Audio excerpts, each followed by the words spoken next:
I trained relentlessly on my basic martial arts for 7 days. But when I faced Fang Yuan, I could barely last 2 moves before he knocked me out cold. Humiliation, absolute humiliation. Gu Mo Bei's heart swelled with shame and anger. Back at home in the courtyard, he unleashed his fury on a wooden dummy, his punches and kicks landing with heavy, resounding thuds. A soft laugh drifted over. Little brother, what grudge do you hold against that poor dummy? Have you grown so attached to hating it? Recognizing the familiar voice, Mo Bei relaxed, ceasing his assault and turning around. Sister, you're back. Yes. The family sent me on a scouting mission. I've been away for more than 10 days. Gu Mo Yan replied with a smile. She was Mo Bei's older sister and had already reached the mid-stage of the second rank as a Gu master. But her expression quickly darkened, her gaze sharpening. Little brother, what happened to your face? Who dared to hurt you? Oh, it's nothing. I tripped on the road and fell. That's all. A slight look of embarrassment crossed Mo Bei's face as he hastily gave a clumsy excuse. Not wanting his sister to know the real reason, how could he bear to admit that he, the future leader of the Gu family, had been knocked out twice? Fortunately, he wasn't the only one, others had suffered the same fate. If you say so, just be careful, and if you want to train your fists and kicks, don't go at it unprotected. Without a defense your hands and feet could get seriously injured. Mo Yan advised him before leaving. As she made her way through the family estate, servants bowed and greeted her. Greetings, miss. It's good to have you back, miss. Upon reaching the study, she didn't announce herself but simply pushed the door open. Inside, Gu Mo Chen, her grandfather, stood with his back to her, practicing calligraphy at his desk. Back already? He asked without turning around. You were out scouting for more than half a month. How's the wolf lair? Grandfather, how did you know it was me? Mo Yan paused in surprise. HMPH. Of everyone in this household, only you would dare barge in without knocking. Who else could it be? Mo Chen's tone carried a hint of rebuke, but as he turned around, his expression softened, his eyes warm as he looked at his granddaughter. Mo Yan pouted. Grandfather favors my brother more. Though, he's strict with him since he's the future head. But people don't see the fondness behind it. After a pause, she asked, Grandfather, who hit my brother? He wouldn't say, so I came to ask you. Mo Chen's face hardened. You still haven't answered my question.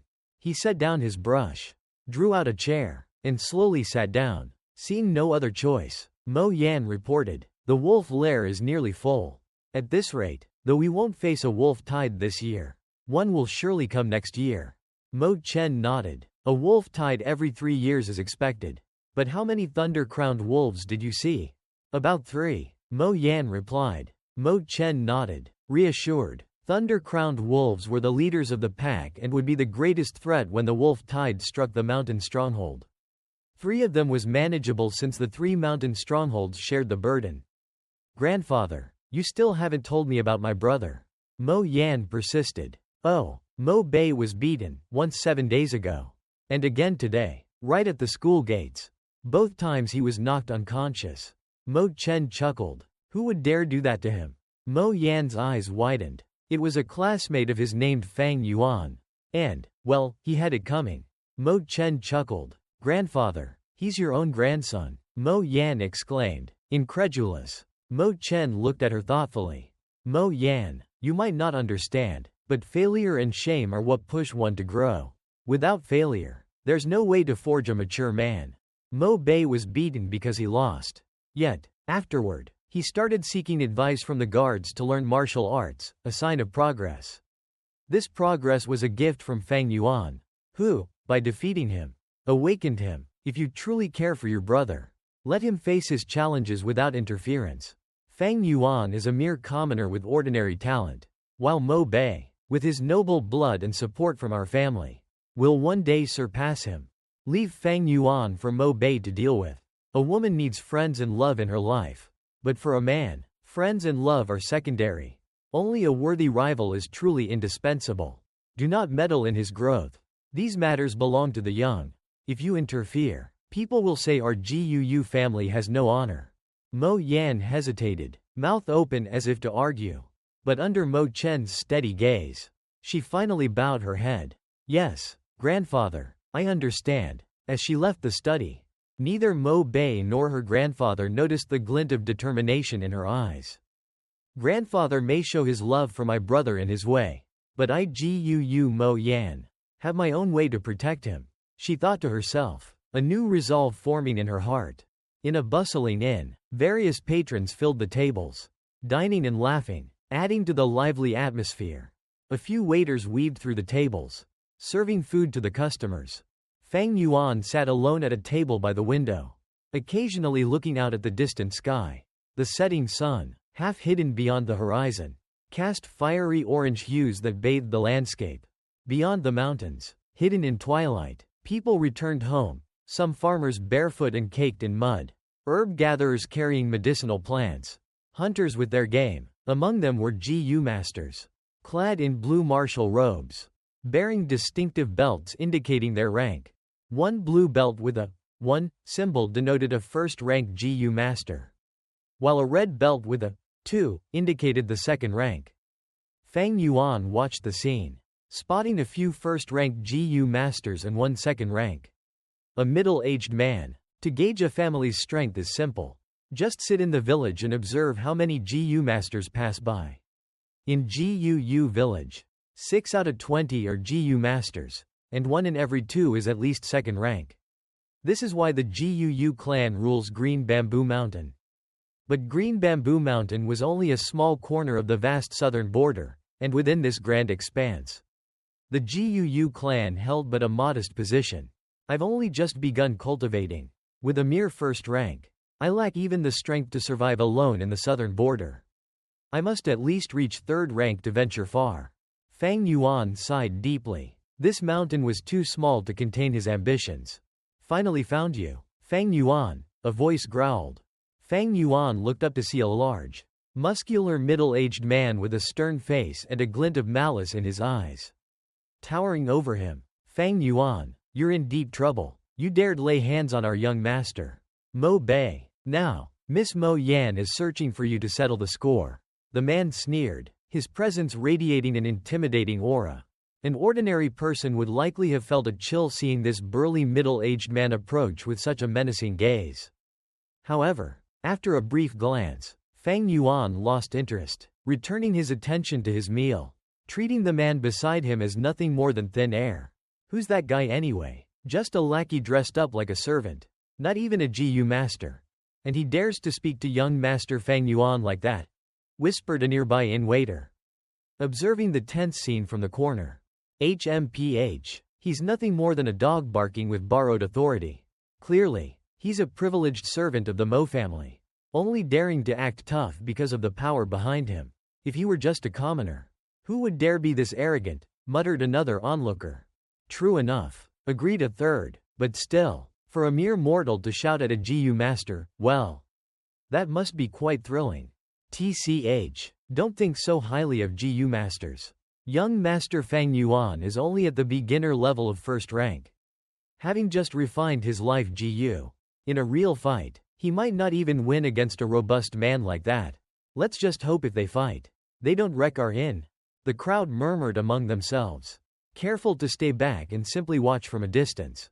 Huh? You still have the nerve to eat? The middle-aged man's eyes flashed with anger, realizing his words hadn't intimidated Fang Yuan. You think I'm bluffing, don't you? Word's already gone out to the young miss. She'll be here soon enough. Run if you want, but you won't get far. I'm here to keep you in check until she arrives.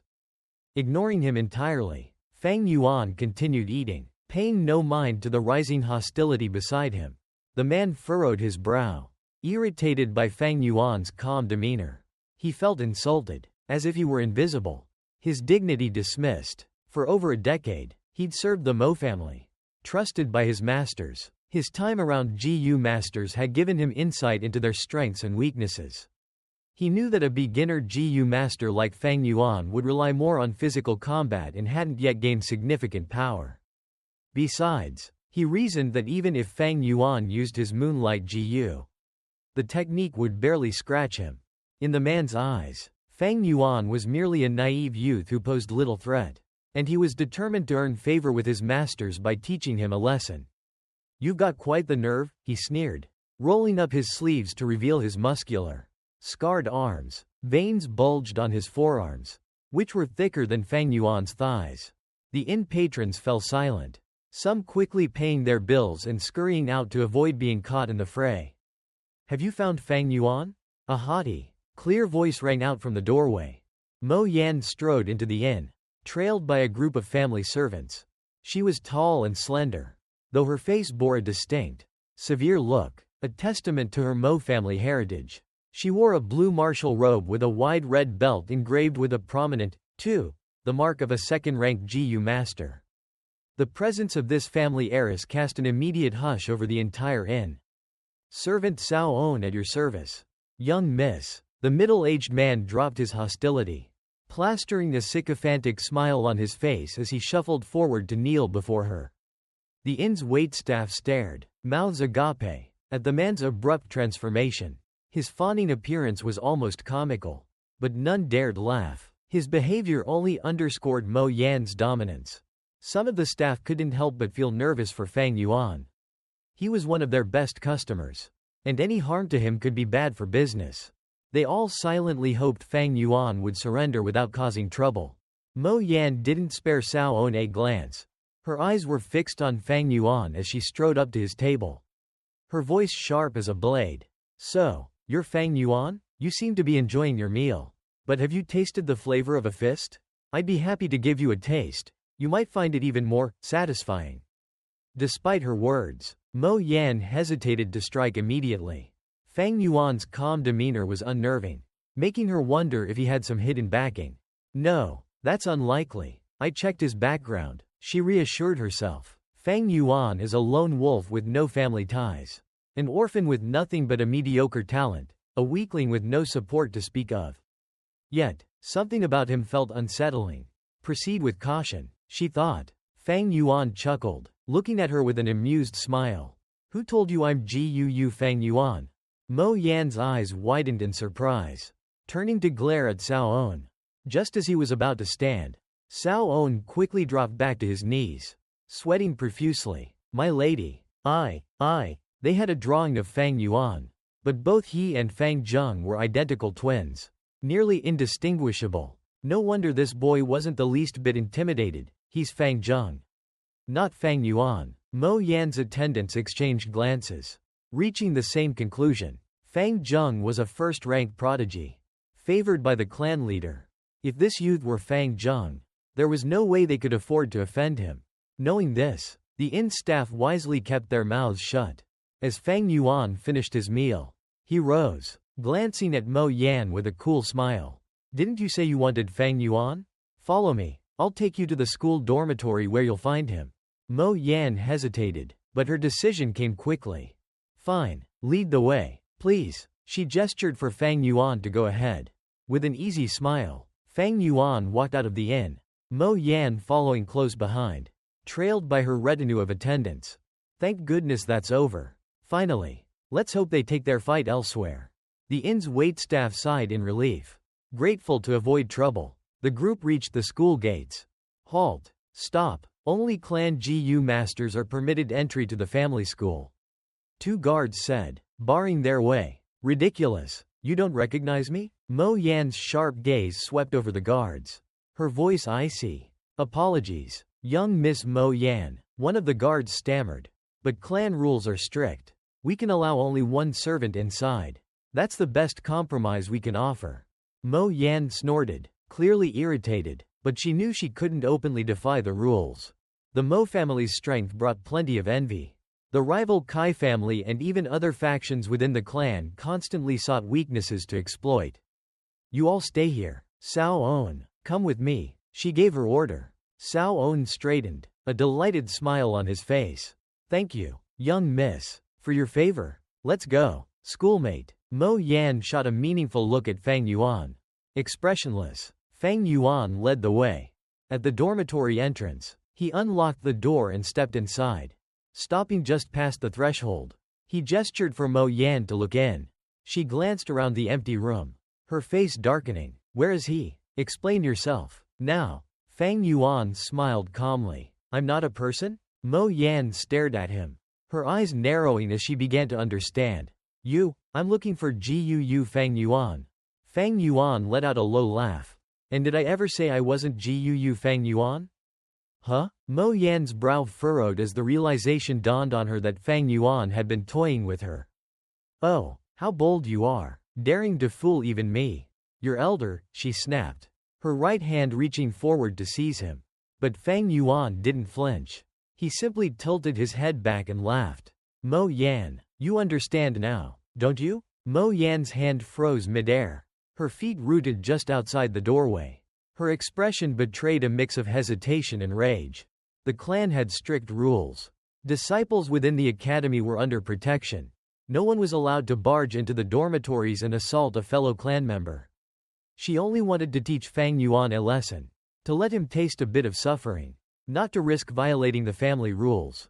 If it were only my own reputation, that would be one thing. But if this causes trouble for my family or drags grandfather into it. With a bitter sigh, Mo Yan retracted her hand. Her gaze burned into Fang Yuan as though she could reduce him to ashes on the spot. I never lied to you. I said I'd take you to Fang Yuan, and here I am. Fang Yuan's hands rested behind his back, his calm, confident stance entirely unfazed by her second-rank aura.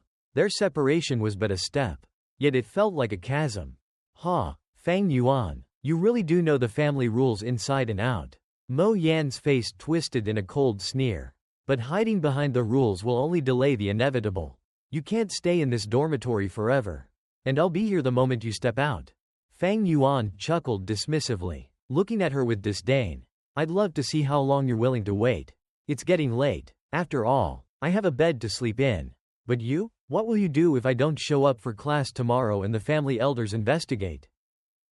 Mo Yan's face flushed with anger as she pointed a trembling finger at him. Do you really think I won't come in there and drag you out myself? With a slight grin, Fang Yuan threw the door wide open, inviting her inside. His voice was steady, almost taunting. Then go ahead, make your move. Mo Yan's anger seemed to cool as she narrowed her eyes at him. You think I'll fall for that? I'm not that easily baited. Fang Yuan shrugged, a knowing smile on his face. He had anticipated her reaction. If he had left the door partially closed, she might have stormed in. But by opening it fully, he triggered her caution. Centuries of experience had taught him well. He turned his back to her, fully exposing himself, a prime moment for her to strike. But Mo Yan remained rooted outside the door, as if an invisible mountain blocked her path. Settling cross-legged on his bed, Fang Yuan watched her. How sad it is, he mused to himself, that often the chains holding us back aren't material but the shackles of the mind. In cultivation, Fang Yuan knew he couldn't yet match Mo Yan, but even with her second-rank strength, she was paralyzed by her own restraint. A person spends their whole life learning the rules, figuring out how to exploit them, yet when they're bound by those same rules, they end up restrained by the very knowledge they sought to master. That's the real tragedy. With one last glance at Mo Yan, Fang Yuan closed his eyes, slipping into deep meditation. That insufferable boy, meditating in front of me, like I'm nothing. Mo Yan's chest tightened with fury. She wanted nothing more than to march in and strike him. But she knew she couldn't. For a fleeting moment, Mo Yan regretted her choice. She had come here determined to teach Fang Yuan a lesson. Yet she found herself thwarted, humiliated, and unable to do anything about it. The presence of her servant only made her shame sting worse. Damn him. That brat is truly infuriating, so shameless, so cunning. Frustrated, Mo Yan shouted curses in the hopes of luring Fang Yuan out. Fang Yuan, you coward, come out and face me. Are you a man or a turtle? Hiding like this? It's disgraceful. Stop pretending, and get out here. Yet Fang Yuan remained silent, showing no sign of response. As her shouting dragged on, Mo Yan felt less satisfaction, her anger only growing. She began to feel ridiculous, like a scorned woman shouting outside a lover's door. Finally, she lost her temper altogether, muttering to herself, Fang Yuan, you may dodge me today, but you won't dodge me forever. With one last stomp, she turned to leave, calling out, Sao On, stay here and watch the place. I refuse to believe he'll stay hidden forever. Yes, young miss, Cao On replied eagerly, though inwardly he was filled with dread. Staying out all night in the cold mountains was hardly a pleasant assignment. As waves rose and fell in his sea of energy, Feng Yuan felt the surging power of his bronze primeval sea. The faint blue light washed over his inner world, pressing against the walls of his vital aperture. For a first-ranked GU master, the aperture walls were but a thin film of light. To reach the mid-stage, he would need to refine this into a membrane of water. His 500 years of accumulated wisdom left him with an intimate understanding of each step. Gradually, he opened his eyes. Outside, the night was deep, the moon hanging high in the sky, casting a soft silver glow across the room. The night wind slipped in, chilling him to the bone. Lacking a GU worm for warmth, Feng Yuan shivered slightly in the cold, his youthful body unable to fully withstand the mountain night's chill. "You brat, finally awake, are you?" Cao On's voice came from the doorway, the man looking alert and smug. "You may as well come out and face the music. You can't hide forever after what you did to our young master Mo Bei." Feng Yuan glanced lazily toward the doorway. "Ah, so that female GU master has left? You think you can ignore me? Huh?" Cao On growled. "You've got a nice warm room and a bed to sleep in. But I'm out here in the cold. If you don't come out, I'll come in." Feng Yuan ignored him, reaching into his pouch to retrieve a primeval stone, holding it in his palm as he closed his eyes once again. Cao On grew impatient, his voice rising in anger. "You brat, you're just a pathetic first rank with barely enough talent to even train. You really think you're a match for the Mo family? So stubborn and stupid." Feng Yuan showed no reaction, continuing his meditation. "Come out here and bow down to the young miss while you still have a chance. And maybe she'll spare you." Cao On threatened, but Feng Yuan remained as calm as ever, letting the man's curses drift over him as he drew upon the primeval energy from his stone.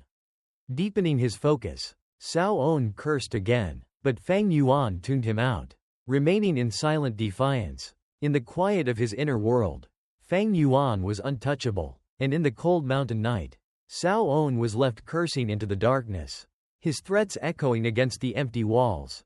Feng Yuan ignored the taunts, his mind completely focused. On one hand, he absorbed the natural primeval energy from the stone, while on the other, he observed the changes within his aperture. The primeval sea had started to replenish as the natural energy from the stone poured in, slowly rising back to its previous level. The process was slow, but Feng Yuan wasn't in a rush. Cultivation was a matter of steady accumulation, not haste. Outside, however, Cao On, the middle-aged servant, was growing increasingly impatient. After half an hour, Feng Yuan's bronze primeval sea had returned to its previous fullness. But he wasn't done yet. His primeval sea now shimmered with a greenish hue. This was the lowest tier of first-rank primeval energy, known as bronze primeval essence. But Feng Yuan wasn't cultivating ordinary bronze energy, he was refining it into the more powerful mid-tier essence. Drunken GU, Feng Yuan thought, activating the GU worm that floated in his sea of energy. Hovering like a white dumpling. With a flash, a portion of his energy entered the drunken GU, which absorbed it completely. The GU worm emitted a faint aroma of wine, forming a vapor that Feng Yuan directed back into his primeval sea. As the vapor dissipated, the energy transformed, its color shifting from green to a deeper teal, the hallmark of mid-tier primeval essence. Ordinary disciples use low-tier energy to advance, but with mid-tier primeval essence, I'll progress at twice their speed, and my moonlight GU attacks will be far more powerful. Only once his entire primeval sea was converted to mid-tier essence did Feng Yuan open his eyes. Time had slipped by unnoticed. Outside, dawn was breaking, casting a deep blue hue across the sky. The open door, exposed all night, had gathered a layer of moisture, its wood edges turning dark with dampness. Returning to his senses, Feng Yuan felt the cool mountain air cling to his skin. His legs had grown numb from sitting cross-legged for so long. As he unfurled his hand, a handful of gray stone powder fell away, the remnants of 3 spent primeval stones. So, 3 stones in one night, Feng Yuan calculated, though he possessed only average aptitude. He made up for it by using stones to maintain his cultivation pace and refining the energy with his drunken GU. It's costly, but to achieve the speed and efficiency I need, the expense is worth it. Fang Yuan glanced at the doorway. Cao On, the burly servant, was slumped against the wall, curled up and apparently asleep. Looks like the second-ranked GU master has left Cao On here to watch me. Ha! Fang Yuan smirked, stepping off the bed and stretching his limbs. As he exited the dormitory, Cao On immediately roused, his large frame blocking Fang Yuan's path. Finally willing to come out. Huh? Ready to bow and apologize to my young miss? Cao On sneered, his bulky form nearly twice the size of Fang Yuan's.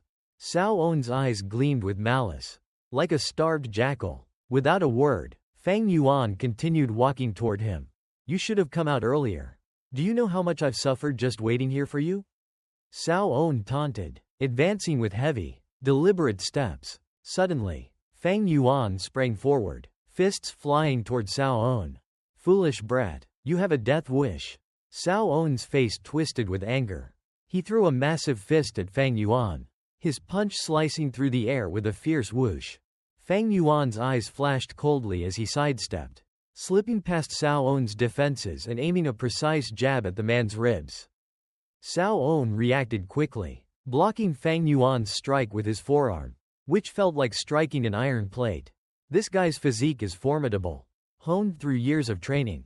Fang Yuan's eyes narrowed as he pulled back, widening the distance between them. In the GUU clan, only clan members could train as GU masters, while the remaining commoners could only practice martial arts. Cao On, though not a GU master, had clearly trained rigorously and was now in his physical prime. Without other combat GU to assist him, Fang Yuan knew he was at a disadvantage in terms of pure strength and resilience. For a regular first-ranked GU master, facing a highly trained fighter like Cao On could be fatal. Even a mid-tier GU master would find this man a threat. Tricky little fox. Cao On's mind raced as he realized Fang Yuan was aiming at his weak points. Eager to make a strong impression, Cao On advanced, eager to capture Fang Yuan and force him to submit to Mo Yan's demands. With a glint of determination in his eye, Cao On reached out with his massive hands, trying to seize Fang Yuan. The two clashed in a whirlwind of fists and kicks, each trading attacks and parrying blows in a brutal exchange. Every move Fang Yuan made targeted Cao On's vulnerable points. A jab toward the throat, a palm strike to the chin, an elbow aimed at the ribs, and a knee strike to the groin. Cao On felt sweat break out across his forehead. Fang Yuan's attacks were merciless. Each strike aimed to incapacitate him. Though Cao On had trained in martial arts, he was still a mortal. His weak points remained vulnerable. Unlike a GU master, he couldn't rely on reinforced defenses. Meanwhile, Cao On held back, cautious not to strike Fang Yuan fatally. As a GUU clan member, Fang Yuan's death would bring serious consequences, and Cao On knew he'd be the first to pay. His plan was to capture Fang Yuan and rough him up a bit. Yet with his own limitations, he found himself gradually overwhelmed. Once I capture him, the young miss will surely reward me. He's only a first rank.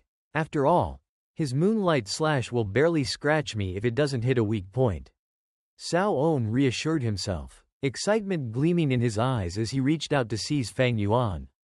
But Fang Yuan wasn't about to surrender. Their fists connected in a symphony of blows, filling the air with the sound of knuckles and flesh colliding. Unlike his usual fights with other disciples, Fang Yuan didn't hold back. He aimed strikes directly at Cao On's most vulnerable areas, leaving no room for mercy. Cao On, feeling the sting of each brutal hit, began to realize the true danger he was in. Fang Yuan's every move was aimed to kill.